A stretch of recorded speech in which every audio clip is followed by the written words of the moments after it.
Welcome to this week's episode of The Fitness Solution. And on the other end of the line, I have the ever wonderful, amazing Richard Nicholls. Hey, Richard, how are you? Hello to you.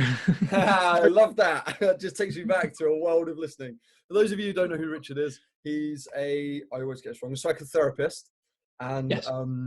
And he hosts his own podcast, which is available everywhere. We were just talking about it offline. And he's written a book called 15 Minutes to Happiness. So he's well worth talking about. And he's come on today to talk to us about mental health and how to cope with this kind of situation that we're in right now and things like that. And we'll see how we're going. So how are you today, Richard? I'm all right. The sun is shining, even if we have to look at it through a window, or Yes. if we're lucky enough, we can go and sit in the garden and experience it. But that little bit of warmth that comes through the window, it warms my baldy head. It's nice. You know, I can be grateful for this. I can be quite thankful that the sun exists, because we don't see it very often, do we, in this miserable old wet Britain that we've got. And I do think that we've started to take, we had been taking the outside world for granted.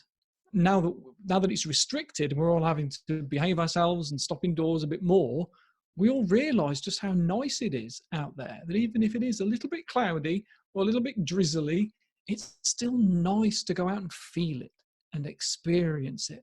Something that in the past we go, oh, flipping rain, here it goes again. And now we're going, no, I'm happy for it. Any excuse just to get out. And I think the world is going to change a little bit because of this pandemic.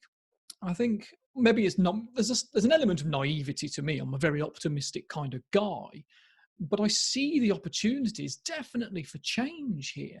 But when people get back out into the real world, where we're all allowed out to play again, finally, we are going to hug each other a bit more often. We are going to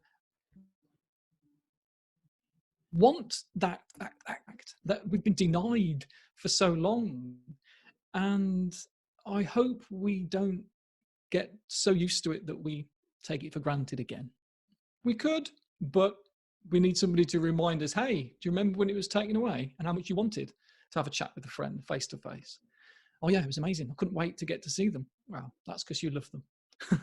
Yeah. Remember that. I know. Yeah. It's a very important point to remember, is that one. Yeah. I remember when I was in secondary school, you reminded me of a school assembly that we had. I remember Ofsted we're in, and we had this teacher called Mr. Ian Valence. And if he's listening, hey, Mr. Valence, he was a dude. He could teach like 12 subjects. He was in the magic circle, which was a big thing for me because I love doing card magic as well. But he was also just a fantastic speaker. But like in terms, I went to a church school, St. Edward's Church of England School in Romford, and he was a great Christian, and he was very good at speaking teenagers' language in terms of religion and that. And he told this story, and it's stayed with me ever since. He told me the story that he remembers he had to go into hospital, and whatever it was he had, he was basically in what we are now, lockdown. He couldn't have anyone come in. He couldn't have anyone come out of his room. He couldn't see anyone. He couldn't hug anyone. Couldn't talk to anyone. He was literally just isolated based on what he was doing. And in that, he said, it was in that moment that I realized how important human touch is. Like I never knew, and I never knew how much I took it for granted, just what holding a hand can mean to somebody else and what it meant to me, and how far that, and he said, it was just the change from not having human contact to having human contact was massive. And I mean, luckily we're fortunate we can still have contact with each other. But I mean, I can't with like my fiance, I can't cuddle her at the moment because she's at work and I'm isolated from her because I'm vulnerable. And so, you know, I'm starting to understand what that's missing. I've started hugging my mum a little bit more, who I'm living with, and my nephew, just because I need that contact. And it is crazy how it affects us, isn't it? Yeah, it really is. And clients will come to me sometimes, especially if they're older, maybe their partner passed away 10 years ago, and they're trying to get their life back together and they're recovering from the bereavement and the grief and all of that. And they realize they haven't touched anybody for weeks. But the closest they've got is handing somebody a £10 note in the post office or something like that, or getting some change from the shopkeeper, and they accidentally brush their hands as they put the 25p in the hand or whatever. And that's the closest they've got to physical touch. Now, that's the things that it does to our brain chemistry when we feel it. Just to feel that somebody's against us, there's somebody touching our hand, there's somebody holding our arm, there's somebody got their a little pat on the shoulder. That's all it takes for the neurons of the brain to go, I'm alive, and I'm safe, and I'm comforted. That's all it takes. Now, we know that from birth, we need those attachments, 100%. We know from the extremes of neglect that when that doesn't happen, children become emotionally stunted. Their brain doesn't develop properly. It's a bit like the runt of the litter gets ignored and dies. And we see that in the animal kingdom. We see it in animals all the time. We see it in birds, particularly. If there's a runt of the litter in the nest, if there's a little tiny baby bird, it's like you're going to get pecked to death and eaten by your siblings. Now, we don't quite go to those horrible extremes, but we all have the same foundations. We're all animals. Our brain and our body all work together that says, I need to feel safe. And at the minute, a lot of people don't feel safe. There's this invisible threat out there. And we need to make sure that once that threat is gone, and we go back out into the real world and we start living our life again, that we can feel safe.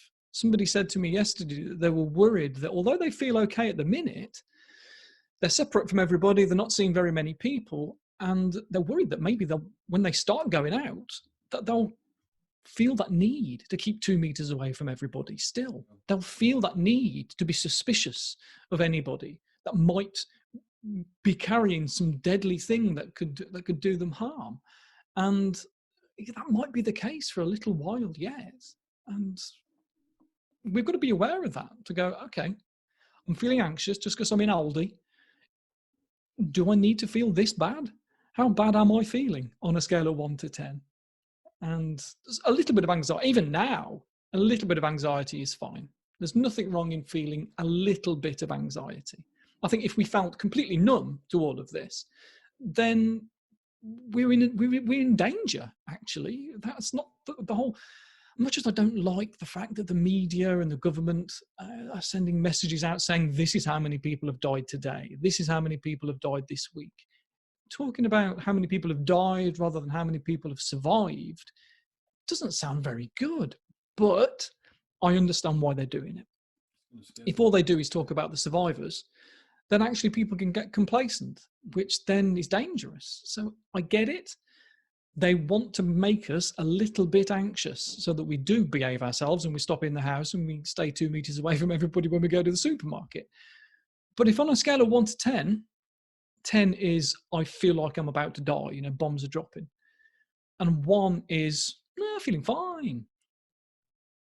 Where should we feel? And I think we should feel a little bit of something. We should feel at around number 2, number 3, which is, I'm living my life ever so slightly differently right now.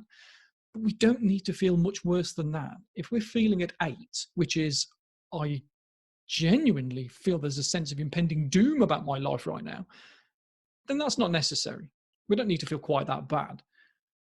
If those feelings are exaggerated by the news, by social media, if you feel worse every time you go on the internet and it moves from, I was 3 out of 10 and now I'm 9 out of 10, then you need to watch less news. You need to avoid that. It's hurting you. I was going to say avoid it like the plague. That's probably not the right sort of attitude to have. Phrase at the moment. We are all avoiding the plague. That's the point. That is the point. I mean, I've noticed that within myself the last, especially like the first week of this, especially when I came from my cottage to where I am now, at my parents' house. I found I kind of was flicking on the BBC. Like I know you always say one of the good tips about how, I know you always say the media does ramp up our anxiety. It can ramp up our anxiety. News is always bad news and stuff like that. And one of your tips is to read the 5-minute digest on the BBC. If you must keep in touch, just read the here's what you need to know in 5 minutes. It's great, but I did notice every time I was reading it, I was getting more and more scared. I was getting more and more palpably, I was changing. And I just one day I just went, that's it. I'm not going to turn the news on. I'm not going to listen to the radio. I'm not going to do anything at all. And if it's on, I'm going to walk out the room, and all I'm going to do is focus on me. I'm going to focus on my little bubble, my little world. I'm going to work more. I'm going to do this. I'm going to do that. And that's going to be my comfort and my protection. And so far, it's worked out. I haven't had a day as bad as when I had to make that decision. We're in a good place, most of us anyway, hopefully. Everybody listening is in a similar sort of place, even if they have to avoid the news. Because, this winds me up. I've got to step away from this. This does more harm than good. There are going to be people in their life who aren't as affected by the media as they are. They can be their source of what to do. Because we do need to know what's going on, because we need to know when it's going to be safe to begin to emerge out of our caves. And it's probably, I'd like to think, probably going to be done relatively gradually. So there'll be, as long as you're not in a certain demographic, yes, you can go back to work. But if you've got a low immune system or you're on immunosuppressant medication, then no, you've got to stop in the house for another 3 weeks, please. This is for your own good. Okay, some of us are going to be able to go back. We need to know when that is. But it doesn't mean that everybody has to be checking the news every day to find out when. If they say, we'll review this again in 3 weeks' time, as they're doing, then okay, I don't need to know anything other than this is what I do now for 3 weeks. This is what I do. I had this conversation with my parents yesterday. They were watching the news, and I was like, what are you watching that for? They were like, because it's important. I'm like, but nothing's changed. Nothing has changed. Nothing's changed from yesterday to today to a week ago to today.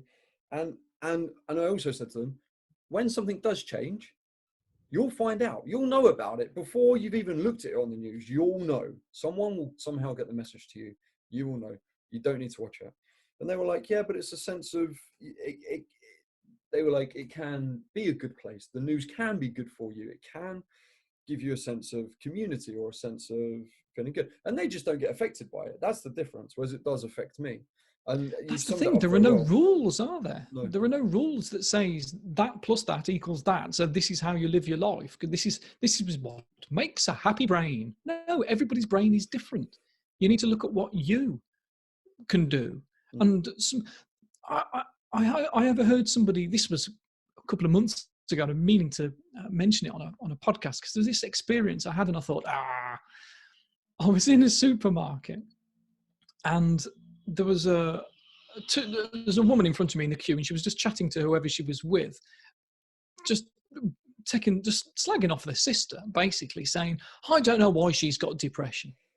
Right. I don't know why she's got depression. I've got far more on my plate than she has, and I'm okay. And I thought, it depends how big your plate is. Yeah. Because somebody might have a really big plate and they can handle anything that's on it. And her sister, she's only got this tiny little plate, tiny little saucer, and she's trying to balance a load of loose Ferrero Rocher on some bananas, and it all keeps spilling over. And it might not be much, but it's too much for her. Yeah. And when we can look at things from a phenomenological way, as it's called, which is your own individual experience, because everybody's individual experiences are different. One person might think that this coronavirus thing is the best. It gives them opportunity to read all those books they've been saying they've been wanting to read all their life, to binge watch those TV shows that everybody keeps saying they ought to, and to sort out their exercise because they never did find the time to take up Pilates. And now that they can, they're going to do it, and they're going to watch all the YouTube videos, and they're going to subscribe to your podcast, and they're going to do all the stuff.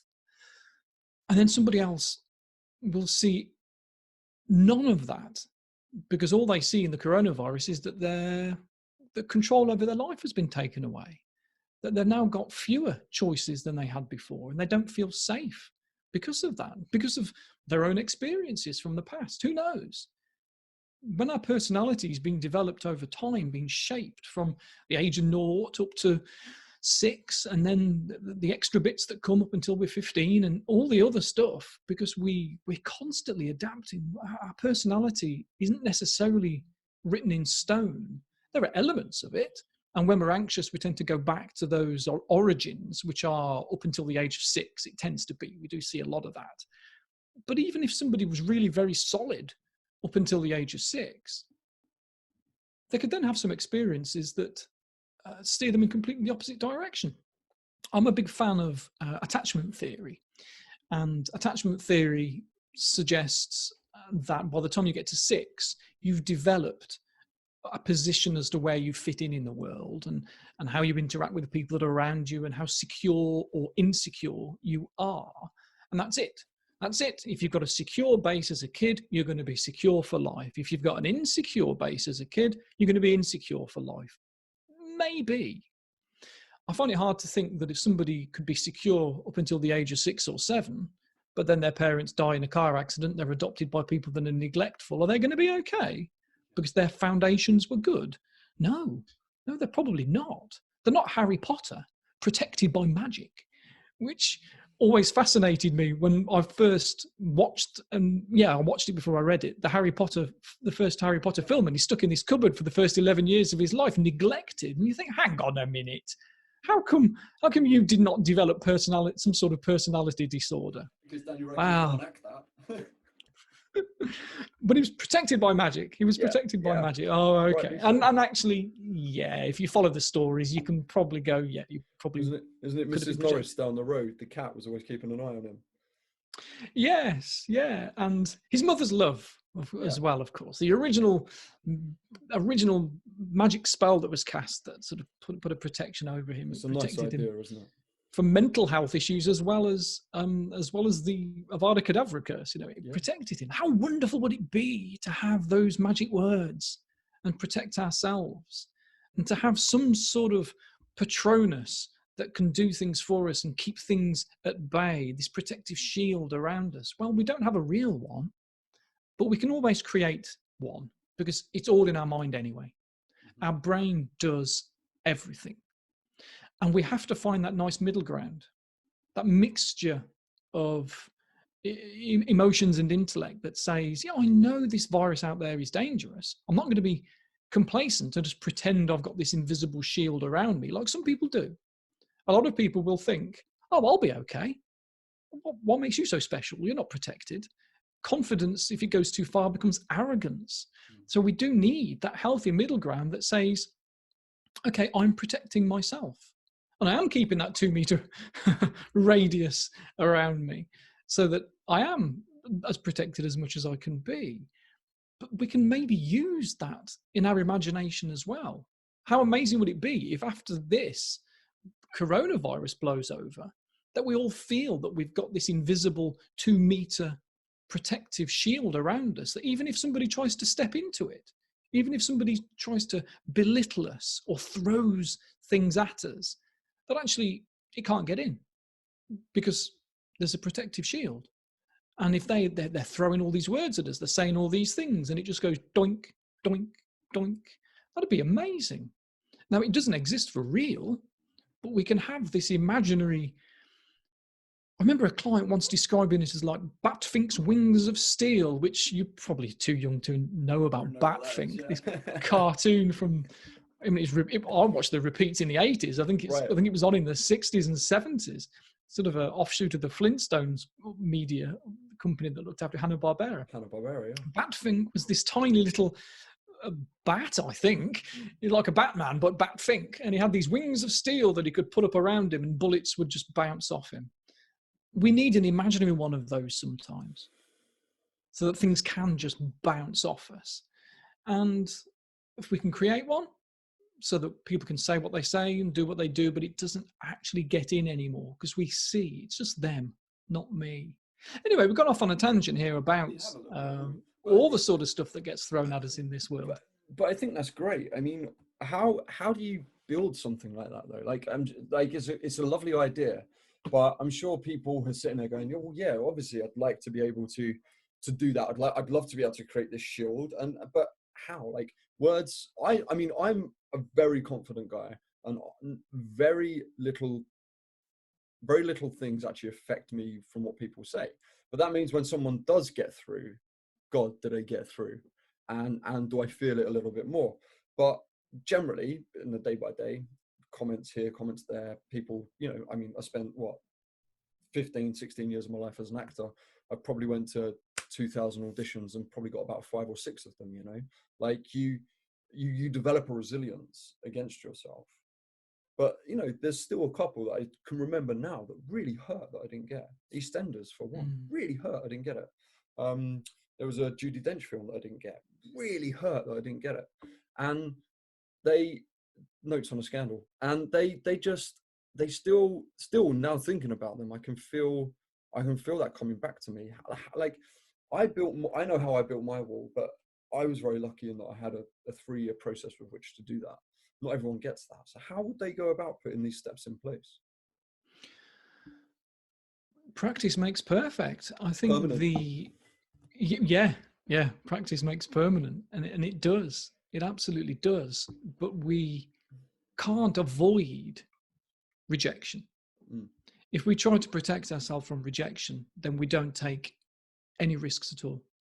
We don't ask that guy out. We don't ask that girl out. We don't do anything. Now, that might keep us safe.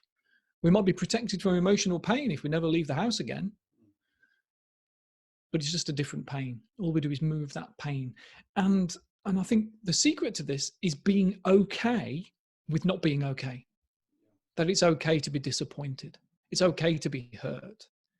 It's how we hold that. If we can hold it for half an hour, we can hold it for half an hour and go, oh, I'm hurt. Is this hurt making me feel more pain? Am I holding on to this and it's making it worse? If so, okay, time to step back here, because this is spoiling my night. This is spoiling my week. This is spoiling my life. And so many times I hear stories from people who talk about things that happened 40 years ago, and they're still holding on to it. And it's because it meant so much to them, of course. And it might be that in 20 years' time, you're still a little bit hurt over those what you think of as rejections. I'll forever be angry about Notes on a Scandal, because I could have played that part wonderfully. I know I could have. But I mean, I'm being a bit facetious, but there's an element of ego involved as well. Like my ego was hurt. Like the casting director didn't trust I could portray what she needed me to portray, and I was convinced to the 1,000th degree of my own being. Like I could not have been more convinced that this part was mine. I was gonna nail it. I could do it. It would be great. And also, the thing I fell in love with the most in both of these situations, EastEnders and Notes on a Scandal, and there's a few others along the way, was I was convinced it was going to be the moment my life changed into my dreams. So the meaning behind it was big. Yeah, it was my. It wasn't. What you lost, what you're grieving for, wasn't necessarily that role. It was the bigger picture. It's what it meant, what it stood for. Yeah. And all those things that never happened, the what ifs, it's those things. Now, in order to be okay with the if this, then that, the what ifs, we need to focus on the rest of our life. Mm-hmm. Or what is going well? What am I happy about? What am I enjoying? And that boils down to the old faithful of being grateful, being thankful, being appreciative for the simple things in life. Then yes, there'll be these things that we miss out on. I used to have these wonderful daydreams. I mean, I go through these mental exercises to help me fall asleep, and I've been doing them for so long that they don't keep me awake anymore. They can be exciting. It doesn't matter. My brain is still focusing on one thing. My brain slows down. I go to sleep. Years ago, I used to have this sort of quantum leap style daydream where I could jump back into my body from when I was 7 years old. Would I live all my life again? And the things I'd do differently. And then I met my wife. And whenever I had those daydreams, I was like, well, I've got to go back to when I met her. I can't go back to before then. if I lived my life all over again, I might not meet her. Yeah. And then she got pregnant. Like, oh, damn, now my daydreams, I've got to go back to that point because I can't possibly go back too far because then my son might never be born. Oh, no. And if we can, and I still do that now. I think, my son's 15 years old. I'd love to go back to when he was born and live these 15 years again. And if that's the case, why? What was so special about these 15 years? Is it just that 15 years ago I was younger? Well, what does that mean? Well, I was more flexible. Okay. Well, I had more hair. Okay, so that's important, is it? You look at all these things and go, what do you want then? Well, do you want some flexibility? You want some strength? Okay, well, now you know, go and get them. Get that flexibility, get that strength, do those exercises, do what needs to be done. If something's important to you, you don't know that something's important until you have a sense that you might lose it. Now, the life that you wanted, the life that you expected from those roles, there was this feeling of, well, this is going to sort this out. This is going to give me the life that I want. If I get that role in EastEnders, my life will never be the same again. It'll always be good. Yeah. Now you're able to look at your life and go, actually, my life is good. I'm in love and I've got plans for the future. And yeah, things have been put on hold for a couple of months because of this flipping virus. And we've just got to pause. And it'd be great if these months that we sort of lose, it's like rollover minutes. Oh, I haven't used these. I haven't used these. Can I have these added onto my contract, please, at the end? Can these roll over to the next one? Afraid not. No, that's not how time works. But it will mean, I'm quite sure, maybe naively, but I really do feel it. Certainly I feel it in myself that I will come out of this with a better outlook on the world, a better outlook on what's important. And it may well see a great shake-up even in politics around the world. Certainly in this country and in the States, I think there's going to be a real eye-opener that goes, oh, actually working together in a social structure, that's what we really want.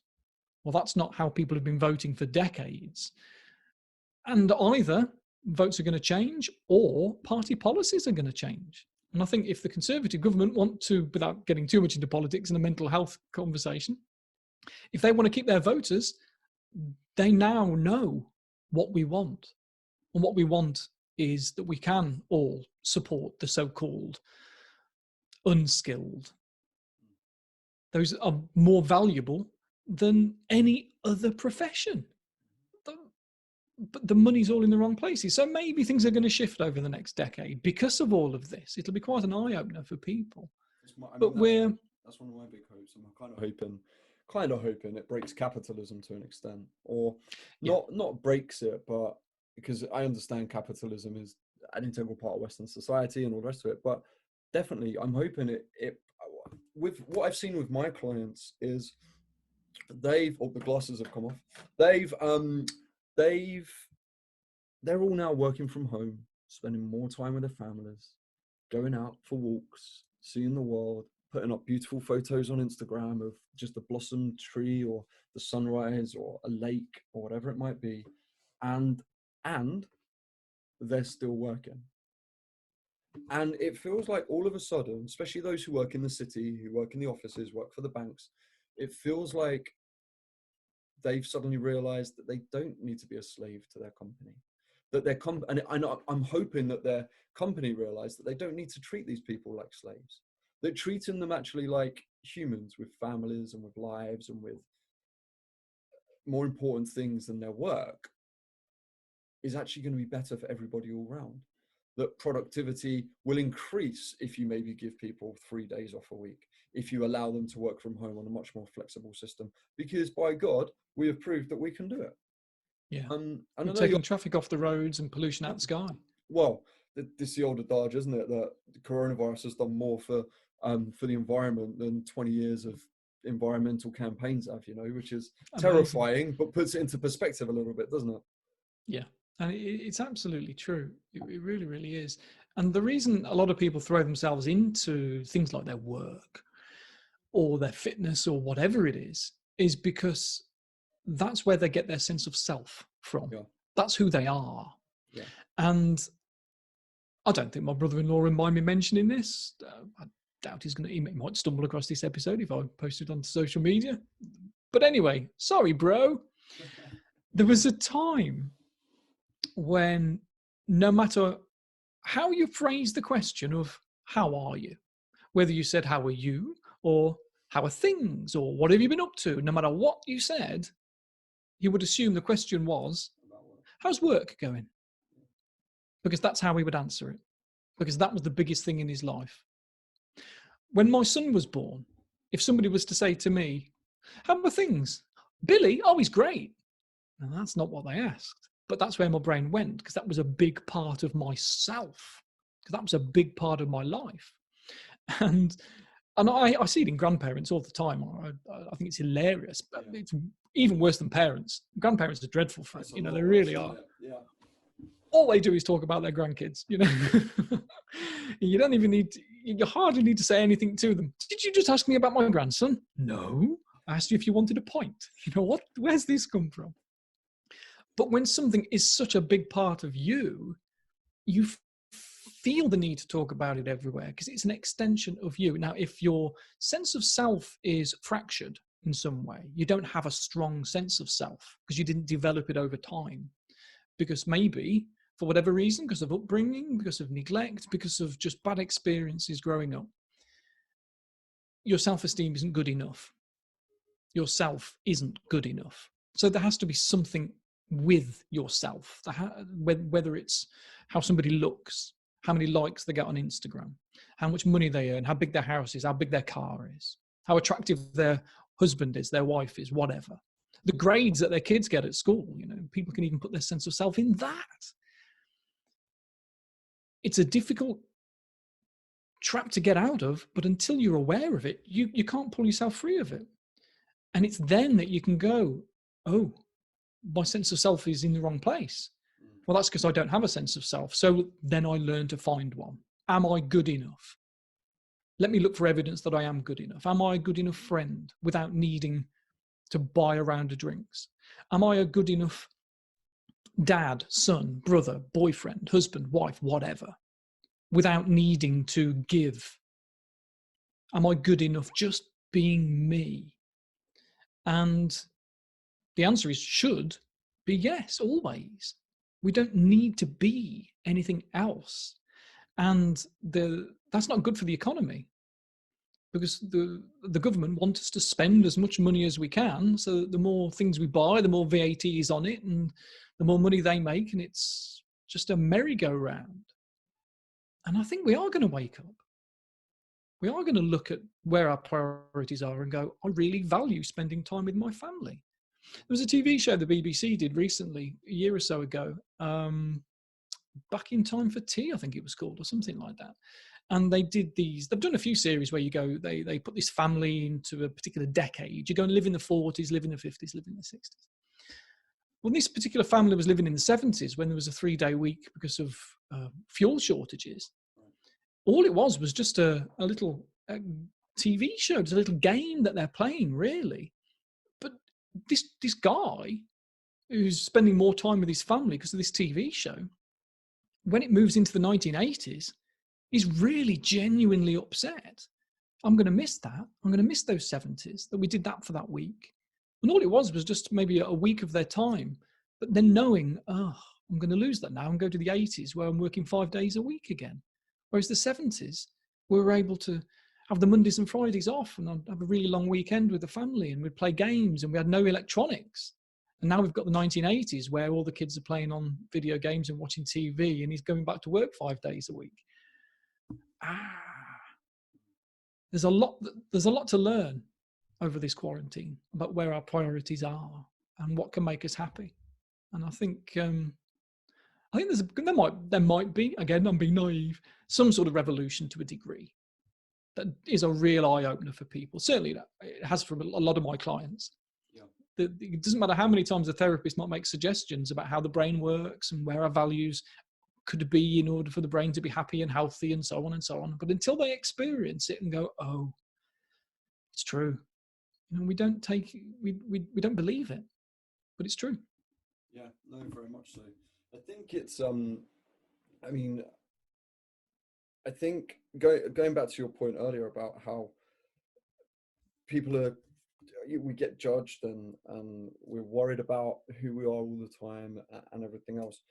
And right now, if you just figuring out who you are in quarantine is all you can do. Like if it's just wake up, make banana bread, whether it's just enjoy being at home on your own or enjoy being at home with your family and stuff like that, and you're valuing that over doing work. Like there's nothing, I feel like there was quite a lot of pressure going into this quarantine, with especially in the fitness community, of everyone can now get fit, you've all got time and you can do this and you can do that and everything else.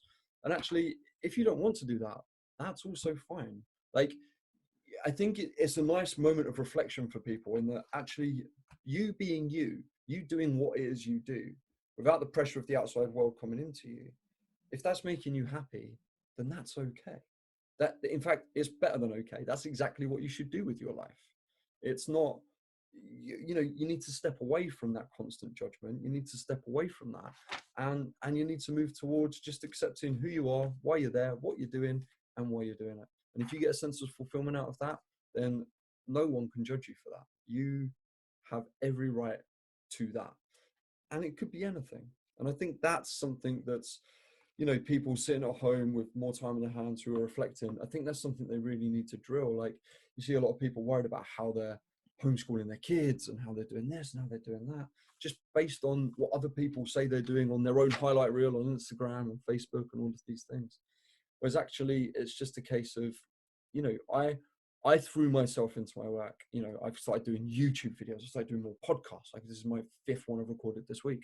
I started doing more online work with my clients. I started doing more online sales. I've engaged a few more people and revved up a few things, creating more posts or whatever, because that's making me happy. Feeling productive right now is taking my mind away from everything else. But if I did that with learning how to make a chocolate cake, great. Then it's as equivalent. And that is a message that everyone needs to hear right now. I personally feel. When this all started, there was a lot of memes. There was a lot of images and Facebook posts and things like that were saying, now's your chance. You've always wanted to learn the drums. You've always wanted to learn the guitar, the saxophone. Go and do it. If you don't come out of quarantine with the second language, and there's something wrong with you. And that's what nonsense. That's what crap. No, yeah, it's perfectly okay that if all you got out of quarantine was I got up every day, I had a shower, sat on the sofa and watched TV. If that's it, that's all I did for 3 weeks, fine. Maybe you needed that. A friend of mine, a therapist colleague, contacted me at the beginning of this, pretty much about 2 weeks into the quarantine, and said, because maybe their business hadn't been doing so well, they wanted to do some promotion and saw, great, now I can get my name out there because nobody's got anything to do but listen to podcasts or watch YouTube videos. So I'm going to do some more stuff. And she said, would you be willing to drop in every now and again? And I said, well, my work hasn't changed much because I do a lot of my clients are online anyway. And I said, I'm happy to help out. Yeah, that'd be fine. What do you want to do? She said, I want to do something at 11 o'clock every single day. I said, well, that'd be a lot of hard work for you. Are you going to get a lot of people involved? She went, yep, I'm going to speak to all the clinics that I work at, going to get all the therapists involved. I said, great, let me know. I was the only one that said that I'd help. Because all of the other people, when she said, would you be able to help me? Said, actually, I've been so busy lately, I need to just step back. I need to use this quarantine time to look after me. And then there's a lot of, it's great that there are volunteers out there. It's, to some people, it might sound like virtue signaling and upset people. They're watching everybody saying, I've been volunteering this and I've been taking parcels around for my neighbour and I've been supporting the NHS, and it's great. Not that we should be supporting the NHS. I think the government should be supporting the NHS, and we shouldn't have to do that, but that's another story. That is, It's okay to not be involved. It's okay to sit back and just let other people do it. There's enough of us. We've got 70 million people in this country, in the UK. There's enough of us to pull our weight. If you're already at your limit, it's okay to use this time to go, stop. I'm going to use these 3 weeks to learn how to breathe properly, to energize my body properly. Not necessarily, not even with exercise. I mean, some might be. Certainly, my wife has gone from doing a 6K run every other day to 7, 8. Look, she's still out. She doesn't want to come back and see my stupid face because she's fed up of seeing it every day. So she did an 11K run the other day. I'm like, right, now I've got to rub your legs again, have I? That's probably the only reason she did it. Just to get my hands on her. Yeah. And I'm not going to knock that. That's absolutely fine. But we don't have to all be running past people's houses looking to see if there's anybody that's vulnerable that might need a chat. Yeah. As long as somebody does, that's fine. Yeah. But there's probably enough doing it. We can't feel guilty about not being the nicest person in the world. It's okay to be ourselves, because no matter what, unless you've done something horrible, you are good enough as you are. At the start of this, I remember talking to my cousin on the phone, and I don't talk to him very often, and he's a lovely man, bless him, the real salt of the earth type, fantastic man. He really is, and he drives HGVs for a living and stuff like that. And we was talking, and he was like, oh, this was when like NHS were asking for volunteers and stuff like that a lot, and he was like, I'm asking everyone, I'll go to the shops for them and everything else. And he had the tiniest bout of pneumonia a little while ago, like a couple of years back. But I think he's not been listed as vulnerable. I don't know. But when I heard that, I was like, oh, he's doing all of that. That's great. And at this point, I was feeling really fragile about my heart condition and about how I was going to interact with the world over the next 2 months, 3 months. And also was dealing with the massive change in my business from training people one-on-one in a gym to, hang on, can we do it on WhatsApp video now? And we need to do virtual personal training, and how I was going to create income and stuff like that. And when we had this conversation, I was damn proud of him. I was so proud of him. But I was also disappointed by myself. I was disappointed that my heart was stopping me from doing something that I've never tried to let that happen in my life ever. But the older I get, the more I have to realize it's a reality of my life. And also, I was like, well, if I'm not extreme, I'm not like, I don't take immune suppressants. I'm not asthmatic. I have nothing. I have the tiniest heart disease there is, literally. And it puts me maybe in a vulnerable category. No one's clarified that for me at all. But you see the word heart disease, I match it. Let's put the two together. And I felt really bad. I felt like he's willing to go out and risk what he had, similar in terms of pneumonia to what I've got in my heart. And I wasn't willing to go to the supermarket for whoever, for my auntie or my uncle or people maybe a bit further afar. I mean, if they really needed me to, of course I would. But I wasn't willing to offer my services. I'd do it for my own little part, like, and then I got to justifying it with, like, my fiance is a paramedic. So, you know what, I said to her, look, you need any food, we'll get it on our shop orders. We'll bring you dinner every night you're at work. Like, I'm going to support the NHS by making sure all you have to do is worry about going to sleep and waking up, washing, and maybe getting a glass of water for yourself. We'll deliver everything to your house for dinner, for breakfast, anything you need, just ask and we'll deal with it. And then, interestingly, that had a bit of a backlash as well, in that she felt like she kind of felt like she'd lost independence to a degree. What with the quarantine on top of us saying, we'll do this for you, don't worry, just ask, trying to be helpful. So we've had a learning curve on that and balancing that and things, and now we still get all that stuff for her, and she realizes that she can go and get stuff as well if she needs to, and it works really, really well. But we had a slight adaptation in there where we had to learn that. And it's funny how, like, they're two very key examples of going too far with one, probably because I felt guilty about the other. and I couldn't create that balance in my head, and it's on me. It wasn't on anyone else in the situation, and it's interesting how that works. Yeah, that was my Because story. Yeah. yeah, because one of the first things you said when you were talking about yourself earlier was, "I'm a very confident guy," Mm. and yeah, you are, and I think that's kind of what we need to look at when it comes to, if somebody says, "I want to boost my confidence," we go, "Okay, where, how Yeah. would you know that you were more confident? What situation?" Because confidence is situational. Do you mean you want to be confident so that you can make eye contact with people? Is it so that you can speak at a particular pace that people can listen and respect and understand? Is it about job interviews? Is it about the opposite sex? What's the confidence about? Because confidence, just generically, doesn't really mean anything. A lot of people assume it means the absence of anxiety. And well, that's dangerous. We can't be without anxiety. And there's certain medication that can take away anxiety. And there are some dangers to that. There are antidepressants that can take away anxiety. And when people start taking it, they've got to be watched for 24 hours a day while the medication begins to take effect, because it's just taken away all their anxiety. And that's dangerous, because they start crashing their car because they drive too quick. They take too many risks. Anxiety is normal. And one of the things we all need to recognize in this pandemic that we've got is that it's okay not to be okay. It's okay to have that little bit of anxiety, as long as it's only sort of 2 or 3 out of 10, we're okay. And the way I think about it is, if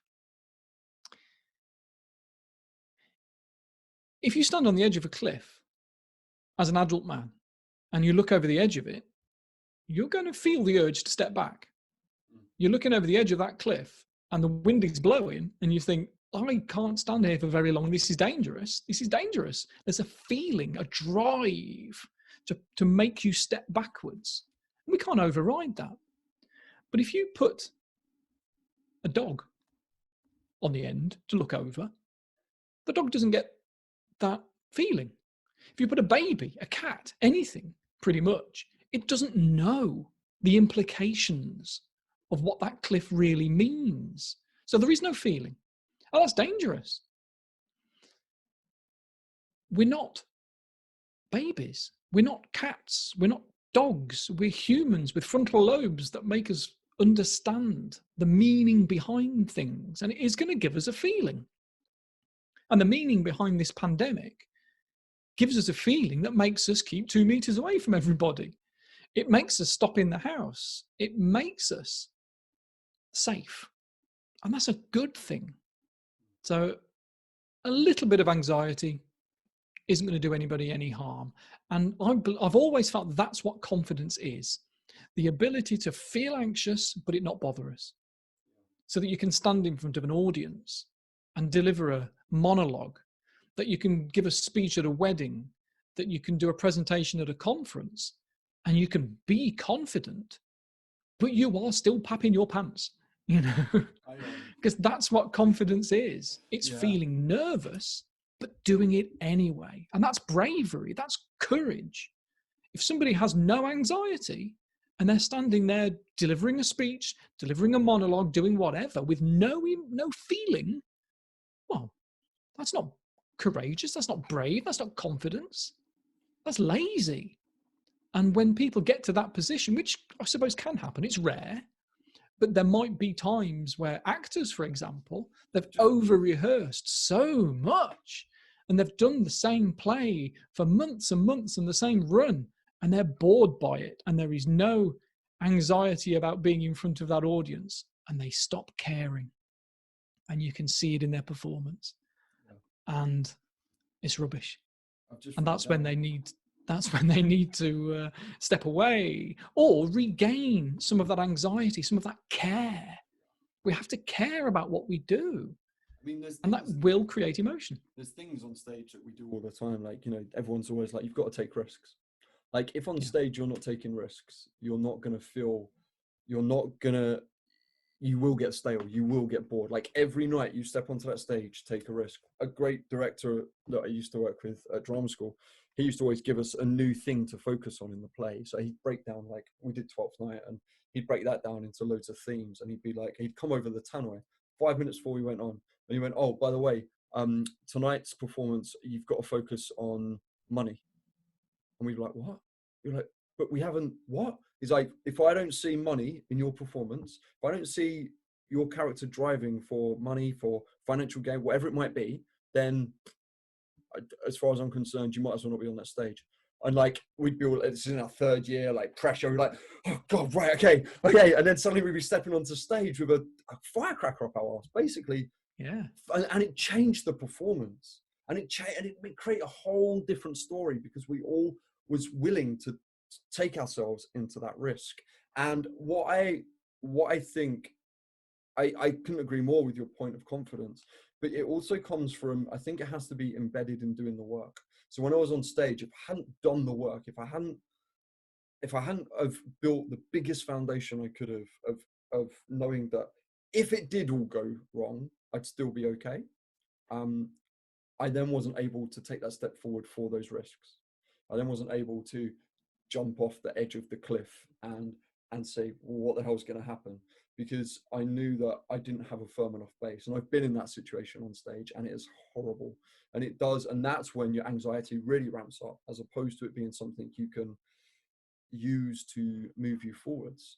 I remember at secondary school, one of my greatest teachers, he took his own life a little while ago, bless him, Mr. David Torn. And he won Teacher of the Year in the country once upon a time. And just before we was about to do our GCSE drama, he pulled me into his office, and he sat me down. He went, right, are you nervous today? And I was like, yeah, I'm a little nervous. It's the first GCSE, you know, there's a lot of pressure on me because I was the actor of the year and everything else. I was like, yeah, I feel pretty nervous about what's going to happen today. And he just looked at me and went, good. He went, great, because if you're nervous, it shows you care. And that's what's important. The fact you really care about it, that's what's going to drive you forward, and that's what's going to get you through it. And it was just a great lesson to be learnt there. And that vulnerability, allowing yourself to be moved by the butterflies in your stomach. And Stuart Pearce always talks, a voice coach, Stuart Pearce, always says, acknowledge the butterflies and then learn how to get them to fly in formation. And once you've got them flying in formation, they're still going to be there, but you're in control of them rather than them controlling you. And that's how you move forward with that. Perfect. Yeah. So sad that your teacher, he won that award because he cared so much, and unfortunately, he took his own life because he cared so much. Yeah. He was one of those rare teachers that is just all parts inspiration, all parts fun, all parts everything, but was clearly tormented as well, and clearly had issues that I don't know who knew about them, or anything like that. And I've never looked into it more. There's few, you know, there's a handful of people in my life, a few from drama school, a few from my school, and a few since then. And he's definitely first that springs into my head whenever I need something inspirational, whenever I need to remember when did I get fired up, whenever I need to remember how do you inspire someone. Mr. David Torn is one of the first voices I hear in my head. And it's, yeah, and his legacy is, and it doesn't just live in me, that legacy, it lives in, I would probably say, a fair portion of the students that he taught at that school, without a shadow of a doubt. Beautiful. Yeah, and he's a lovely man, and he deserves to rest in peace. Yeah. And anyway, sorry, back to, and also what you were saying about confidence, about how it's why do we need confidence, in what situation we need confidence. The thing we do in fitness quite often is we ask people, what is your why, all the time, like what's going to motivate you to do this and all the rest of it. But what people very much underestimate is the what, is how are you going to do it. Okay, so yeah, great, you want to get fit, you need to lose weight because you need an operation or something, but that's great, I'm glad that's there. But unless you figure out the what, unless you figure out what it is you need to do, how many times you need to do it, how you're going to go about doing it, how you're going to control your calories. What are you physically actually going to do? What actions are you going to take? You'll never, your why will just still be there in the background and nothing will ever change. So the what, I always, whenever I hear why, I always think, and what, and what, and what, and what, just to push people down that path of being able to figure it out. There's this strange myth, and it's been kicking around in personal development circles for decades. If you can see it, you can be it. And all you need to do is just think about the end result, and it'll just magically happen. That's nonsense. Have you read the book The Secret? Kind of. Yeah. I've read some of it and put it down. It's not true. In fact, research consistently shows that if you only focus on the end result, you put in less work to make it happen, because the brain doesn't know the difference between fact and fiction. And we can use that to our advantage, but we can use it to our disadvantage if we use it wrong. Because if you only think about the end result, you're tricking your brain into thinking you're already there. So you don't put the effort in. Once you know what you want, you can then ask yourself, like you say, well, what am I going to do to make that happen? So you focus on the steps in between. So yes, somebody comes to me and says, I want to lose 2 stone. I want to go down 2 dress sizes. Okay, that's the end result. Let's look at the steps in between. What's going to happen to make that happen? If you're only going to be looking at measurements and sizes and weights and things like that, then fine, you're going to be losing a pound. You're going to be losing an inch. Let's monitor that over the next couple of weeks and months, and let's make sure that you are losing an inch here, you are losing a pound there. Let's just look at that. Don't aim for 2 stone, aim for 1 pound. And once you've lost that 1 pound, then lose another one, or whatever it needs to be done. And how are you going to do that? Because it's not, you can't imagine yourself slim and fit and suddenly the portion sizes have all got smaller. If you need to use your imagination, you imagine the portion sizes being smaller. You imagine the choices that you're going to be making in the supermarket. When you're writing down your shopping list, you imagine you're writing down the ingredients for the meals that you're going to create that create the life you want. Don't just imagine the end result. Imagine the steps in between. No point imagining being fit. You imagine the exercise. Look at what are you going to do? That's exactly what you do. You look at those exercises. Well, okay, even if all you're going to do is 10 sit-ups in the morning and 10 sit-ups at night or 10 press-ups, you just do what you can do. I can only do 3. Well, just do 3. That's fine. And some people might only be able to do 3 press-ups and 3 sit-ups, and that's it for the day. They're done. Fine. But if you do that every day, there'll be a day where you can do 4. You do that every day, there'll be a day you can do 5. You do that every day, and eventually there's a day you can do 500 over the course of 24 hours. We probably don't need to go to those extremes, but we have to look at the process, not just the end result. I can't think of a better note to wind this up on, to be honest.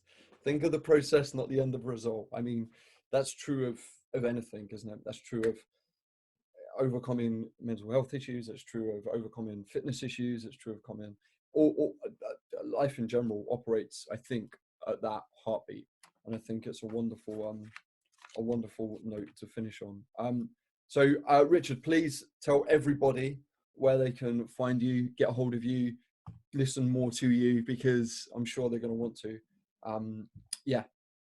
Absolutely, yeah. You can find me through my podcast. I have my website where I store everything that I've got. Really, is richardnicholls.net, and there's links all over the place there. But you can find me through any podcast platform. You can listen to me to the Richard Nicholls podcast. Just put it into the search of your podcast player. You can stumble across my book anywhere you look. 15 Minutes to Happiness. Yeah, it's a great book. Really enjoyed writing it. Really enjoyed putting it all together. I'm very, very proud of it. And it's available in all good bookshops. It's probably available in some bad ones as well, knowing bookshops. But support them. The book companies, they need a lot of help. They're going to be struggling because everything's going to be shutting for a little while. And if there are some little independent bookshops, try and support those. Don't just support the big ones. There's plenty out there. If you can't get to a bookshop, it's also available on Audible, which is how I digest it at least once every couple of months. Yeah, I recorded it, so it's my cheesy voice. It's great. Recorded. It's a good listen. It really is. It's fantastic. Richard, as always, from the bottom of my heart, thank you so much for giving me your time and giving us such great, wonderful words of wisdom as always. I hope you all stay well up where you are in the Midlands, and I hope your families stay well as well, and everything, and your clients are okay. And honestly, I can't thank you enough for coming on to the Fitness Solution. So thank you very much. My absolute pleasure, Adam. You take care. You too, buddy.